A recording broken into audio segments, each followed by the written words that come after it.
if you're enjoying the content. Speaking of enjoying content, I enjoy Jason Anderson's content. He's from the Sac Bee. He's a friend of the program.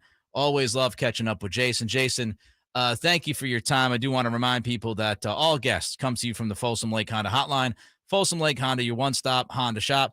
Jason, let's start with De'Aaron Fox. I'm going to talk about this exclusive interview with Chris Haynes that he did with Yahoo Sports coming up in the 5 o'clock hour. But is there any reason for Kings fans to be concerned with Fox being a flight risk? No, I don't think so. No, he's look, Klutch Sports represents an opportunity to kind of grow his brand a little bit and maybe branch out in some ways that he hasn't been able to. He has said pretty plainly that Klutch doesn't signify any kind of a desire to leave Sacramento. He loves being in Sacramento. Rasay, his wife, loves being in Sacramento. And become part of the foundation of the organization. If you watch them just working, if you watch them around the team and other people in the organization, they are very close with a lot of people in the organization, and expecting a new baby soon too. So I think I don't think there's any reason to think Fox is here to stay for a good long while. Yeah, congratulations to the lovely couple. That was announced publicly. So congratulations to both of them. All right, Jason, let's move on with our concern. What's the level of concern about Keegan up to? I'll say I have concern for him on a personal level. I think by now everybody knows there was a kind of a medical emergency involving his grandmother, and I don't think we can discount the emotional toll that can take on someone.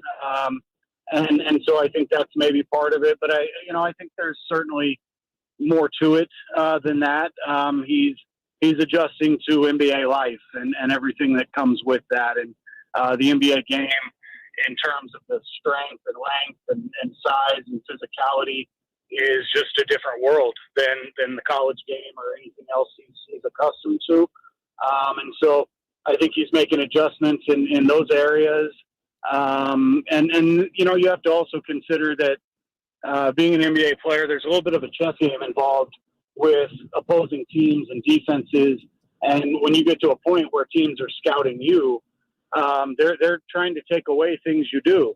And, in particular, if you're a little bit one-dimensional, as Keegan is right now, with just sort of the spot-up shooting, teams can make adjustments just like you can, and they can learn your tendencies and your habits and make things a little tougher on you. So I think there's a little growing pains right now for Keegan, but the guy is still an incredible shooter. I think he's got aspects of his game that he's not really tapping into right now in terms of his ability to get into the post and operate inside and do some of those things. And the case may be that the team is just not asking him to do a lot of that right now. But I think there's more to Keegan's game, and I think it'll come around in time. Jason Anderson of the Sac Bee is with us here, of course. Like every guest on the show, he's on the Folsom Lake Honda Hotline. Folsom Lake Honda, your one-stop Honda shop. Jason, Kevin Pelton of ESPN made the case that the defense hasn't been as bad as the defensive rating might say. Do you agree with that? Well, I saw that, and I'm really interested in numbers like those because I've seen other numbers that maybe the Kings have just been a little unlucky defensively. There are some super advanced metrics that show that they are among the best in the league at being, within 2 or 3 feet, or at least in position to contest shots. But they're near the bottom of the league when it comes to other teams making shots against them. So will those numbers, come back and average out over time? I don't know. One thought I have on that, and I don't know this, and I don't know. I'd love to find somebody who can speak to this. But if you look at what I just said, and if they're in position to contest shots and teams are still hitting shots, it may speak to the fact that this team still lacks a little bit of size and length. And teams are just able to hit shots over them. And so I don't know what to make of those numbers yet. I think it's really interesting. And that the story you just referred to, I think, made the case that, they potentially could be a top 5 defense based on the formula that they were using. And while I don't know that that's going to be the case, if they could even be a top 15 or 20 defense and continue to be a top 10 offense, this team's going to have a really good shot over the course of 82 games. Yeah, we'll dig into that story a little bit more later in the 5 o'clock hour for those interested. One more question for you, Jason, here. The last 10 games, Domas has 5 games with less than 10 shots. He's got 5 games with 10 or more shots. And look, they're 10-8, really good start. I think everybody should be happy with the start.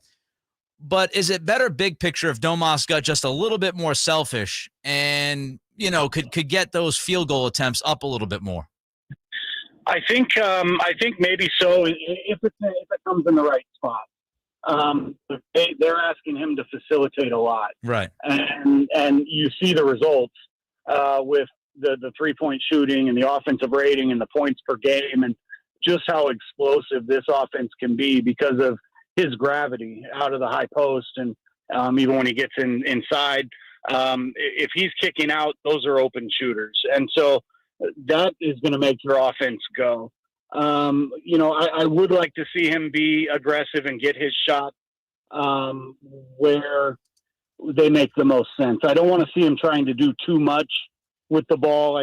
There are times when he gets a little too aggressive, and I don't know, just the whole head of steam trying to go coast to coast and bull his way inside.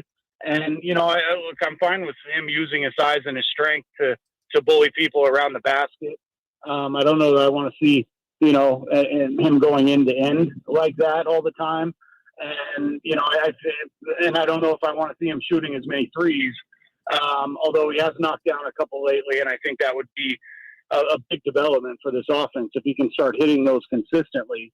I'm okay with Domas. I think Domas is a smart player. He understands how to play the game.